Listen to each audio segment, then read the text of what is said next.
ዛሬ እንግዲህ አዶኒ ቬሉልን በአንድ ሽንት ቤት ውስጥ አግቶ ቤት ዘግቶ ራሱን በማያሳይም ቀዳዳ ውሃ እየረጨ ቬሉልን እያሰቃየው ነው። በጣም ያሳዝናል። ውድና የተከበራችሁ የቻናሌ ቤተሰቦች ላይክ፣ ሰብስክራይብ ያደረጋችሁ አበረታቱኝ። በጣም ነው የሚያሳዝነው። ቬሉል እንግዲህ በእንግዳ ድራማ ላይ በጣም አስተዋይና ጎበዝ፣ ሩህሩህ፣ አዛኝና የተማረ ልጅ ሲሆን ቬሉል እንግዲህ አዶኒ ኑኑ የኔ ናት አንተ ብሎ አፍቃሪ በማለትም ምንም በማያውቀው ነገር አግቶታል። ቬሉል ኑኑን በመልካምነትም ሊሆን ወይም በፍቅረኛምነት ወይም ደግሞ ስለሚወዳት የሚቻለውን እንቅስቃሴና የሚችለውን ነገር እያደረገላት ነው። ሁለት ወንዶች አንድ ሴት ወደዋል። እንግዲህ ፍቅር ነፃነት ሲሰጠው ነው፣ ወደ ነፃነት ሲሰጠው ነው የምትፈልገውን ነገር የምታገኘው ይባላል። አዶኒ ደግሞ በግዴታ ኑኑ የኔ ናት በማለት ቬሉልን እያሰቃየው ይገኛል። ቬሉል ግን ማን እንደያዘውና ማን እንዳገተው ለምን እንዴት ታገተ አልገባውም። ምክንያቱም አዶኒ ራሱን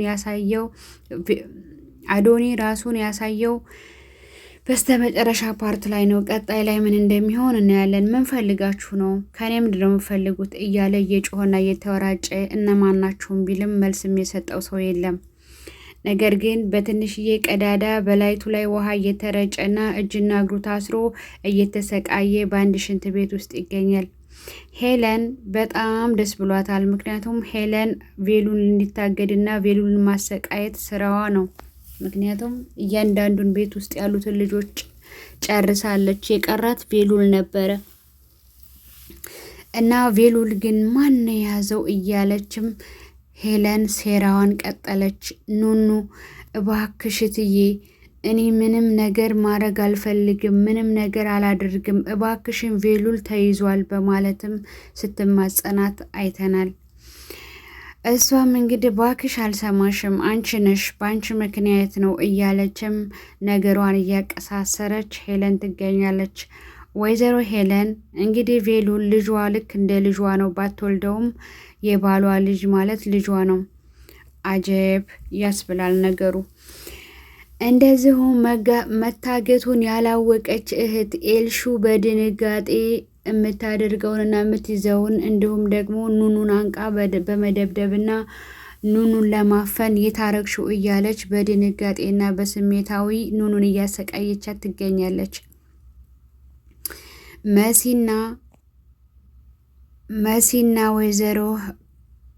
መሲና ወይዘሮ ሀኒ ወደ ውጭ ወጥተው የሚያስፈልጓትን አንዳንድ ነገሮች እየገዙ ነበር። ሲመለሱ ባክሽ የቬሉልን ነገር ምን አደረግሽው ስትላት የነ መሰረት እናት እኔ እየፈለግኩት ነበር ግን አልተገኘም በማለት ውሸቷን አጨነባብራ ተናገረች። መሲ ቬሉል እንደጠፋ ያወቀችው በጣም ከቆየች በኋላ ነው እና ባክሽን እኔ ቬሉል ታስሮ ቁጭ ማለት አልችልም እያለች ለጓደኛዋ ለኤልሹ እያወራቻት ነበረ።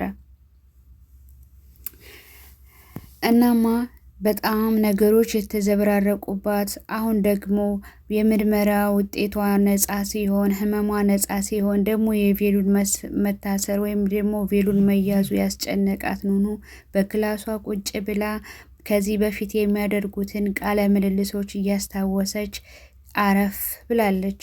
አረፍ ባለችበትም ኤልሹ መታ ጉሮሮዋን ሲጥ አርጋ ያዘቻት። ባክሽን ምንድን ነው የምትይኝ? እኔ ወንድሜ ነው የምፈልገው፣ በአንቺ ምክንያት ነው። እነማን ናቸው የያዙት? ሲቀጥል ደግሞ ለምን አንቺ ሳልተያሽም በማለት ጉሮሮዋን ሲጣርጋ ይዛ እያሰቃየቻት ትገኛለች። እውነት ነው፣ ማንም ሰው ወንድሙ ክፉ ነገር እንዲሆንበት አይፈልግም። ኤልሹ ስሜታዊ በሆነ መልኩ ልጅቷን ለማሰቃየትም ከዚህም በፊት ስለማትፈልጋትና ስለማትወዳት ለማሰቃየትም ተመቻት። በጣም ያሳዘነችኝ ኤልሹ ደግሞ ምንም ነገር በጣም ያሳዘነች ኑኑ ደግሞ ምንም ነገር በማታውቀው በእኔ ይሁን እንዴ እነማን ናቸው በማለትም ነገሮች ዝብርቅርቅርቅ ብለውባታል። አጅብ ነው። ወይዘሮ ሄለን እንግዲህ ተመልሳ የነመሲን ወንድም መኩን ባክህ አግዘኝ መኩ ምናምን በማለትም ተማጸነችው። ባክሽትዬ እኔ ቃሌን ማጸፍ አልፈልግም። በተለይ ገጠር ያሉ ሰዎች እየፈለጉሽ ነው፣ ለፖሊስም አመልክተዋል አሏት። ምን እያሉ ነው አለችው። ስለ እኔ የሚወራውን ትነግረኛለህ? ባክህን ንገረኝ አለችው። እሱ ደግሞ አይ እኔ ሰዎቹ በጣም እንደሚፈልጉሽና ለፖሊስም እንዳመለከቱ ነው። ልጅ እንከባከባለሁ ብላ ልጃችን እንደዚህ አድርጋ እያሉሽ ነው አላት። እሷም ባካ አንድ ነገር ተባበረ መኩ አለችው። ምንድን ነው እሱ አላት። በቃ ለነዛ ገጠር ላሉ ሰዎች ብር ታደርስልኛለህ፣ ለአንተም ስራ ነው። ባክህ እናትህ ከዚህ መጨናነቅና ስራ እንዲኖረው አትፈልግም እንደ በማለትም አለችው። መኩ ደግሞ እኔ ይህን ማድረግ አልችልም፣ ነገር ግን ልሰብበት ሲል ጥሎ ወጣ። ኦኬ ሌላው ደግሞ መሲ ከዚህ በፊት የተገናኙትን ቴዲንና ናሆምን ያወሩትን ነገር በድራማና በትወና እያሳየቻት ነበር ለጓደኛዋ። በጣም እየሳቀች ነው። የእውነት መሲ ቴዲን የወደደችው ወይስ ናሆምን? በማለትም ጓደኛዋ ተገርማ ቁጭ ብላ እያወረቻት ነበረ። ወይዘሮ ሄለን ሞቅ ያለ ጨዋታ ይዛችሁ ነበረ አቋረጥኳችሁ እንዴ? በማለትም እክላሳቸው ዘላ ግብት አለች። ሌላው ደግሞ መሲ ከዚህ በፊት የሄሉን ጌጣጌጥ ለቬሉል ሰጥታው ቬሉል ደግሞ ረስቶ ኪሱ እንዳደረገው ያቺ ፍቅረኛ ተብያዋ ያወጣችውን ነገረቻት። መሲ ደግሞ ባክሽን ቬሉል አይደለም ያነሳው እኔ ሰጥቸው ነው ንኑ ሻንጣ ተገይቶ ምናምን በማለትም ነገረቻት።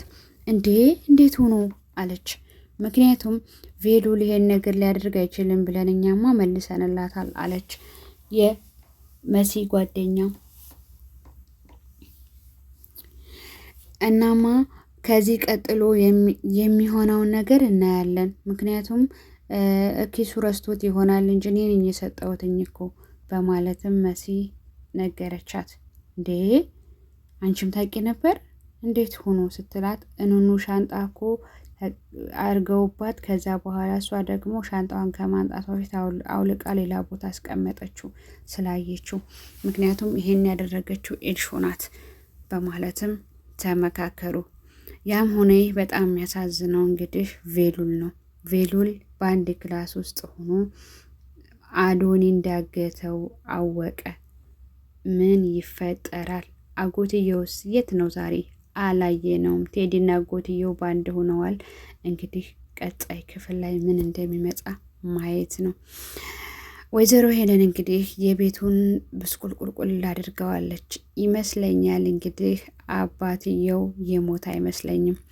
በዚህ ድራማ ላይ ሄለን ጎዳና ላይ አድራ እንደዚሁም ደግሞ ብስቁልቁል ብላ ቤት ያሉት ደግሞ ኑኑና ቬሉል እንዲሁም ደግሞ አዶኒ ሁሉም ቤት ያሉት በአንድ ተሰባስበው ወደፊት እንደሚሄዱና ሁሉ ነገር እንደሚቃና አውቃለሁ። ተንኮለኛ ሰው ግን መጨረሻው አያምርምና ወይዘሮ ሄለን በስተ መጨረሻ ጎዳና ላይ እንደምትወርቅ እርግጠኛ ነኝ። ሆኖም ወይዘሮ ሄለን እንግዲህ ኑኑን ቤተሰቦችሽም አንቺም ጎዳና ላይ ነው የምትወርቁት፣ ሁለተኛ ቬሉል ጋር እንዳትቀመጭ ባክሽን፣ አግኝቼው እንኳ ባመጣው እሱን እንዳትቀርቢ በማለትም ማስጠንቀቂያና ዛቻ እንደዚሁም ስድብ አሸከመቻት። መሲ እኔ በጭራሽ ቬሉል ታስሮ መቀመጥም ሆነ ምን ማድረግም አልፈልግም፣ ባክሽ የሆነ ነገር እናድርግ በማለትም ከጓደኛዋ ጋር ተመካከሩ። ነገሮቹ እንደዚህ እያሉ ኤልሹ ደግሞ በጣም ደንግጣለች። የምታረገውን ምን እንደምትለው አታውቅም። የነ መሲ እናት እንደው ምን ውጦት ይሆን እንደው ምን ገብቶ ይሆን ይሄ ልጅ በማለትም ቤቱ ተጨናንቋል። ኑኑ፣ መሲ፣ ኤልሹ እና መሲ የሰሙት ዘግይተው ነው። ምክንያቱም ኑኑን እንዳትናገሪ ለማንም ምንም ነገር እንድትይ አልፈልግም በማለትም ስላስጠነቀቀቻት ሂዳ አልነገረቻትም። አዶኒ ከቤት ከወጣ ቆይቷል። እንግዲህ አዶኒ ይህን ነገር እንዳደረገ ማንም ሰው እስካሁን የደረሰበትና እያወቀ ሰው የለም። ምክንያቱም አዶኒና ቬሉል ባንድ ናቸው። አዶኒ ቬሉልን ስላገተው ቤት አልመጣም፣ አልተገኘም። ገብቷችኋል? አንዳንዴ ወዳጅ ያልናቸው ሰዎች ወዳጃቸው ጥላት አይደሉም። ጥላት ያልናቸው ሰዎች ደግሞ ወዳጆቻችን የሚሆኑበት